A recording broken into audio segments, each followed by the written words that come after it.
শুধুমাত্র এই দোয়াটি একবার পড়েন, আল্লাহ তাআলা আপনার 90 বছরের গুনাহ মাফ করে দেবেন ইনশাআল্লাহ।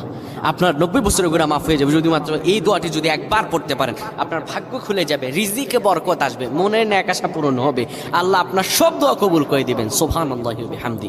এত ফজিলত, এই দোয়াটা আপনারা শেয়ার করে দিবেন। এই যুবকেরা, আমল না করেও সওয়াব পাবা। তোমার একটি শেয়ারে, একটা বাটনে প্রেস করে তুমি সওয়াব পেয়ে যাবা। কারণ তুমি আমল না করো, অন্য কেউ যদি তোমার শেয়ারের বদৌলতে আমল করে, সওয়াব তুমি পেয়ে যাবা। নবীজির হাদিস।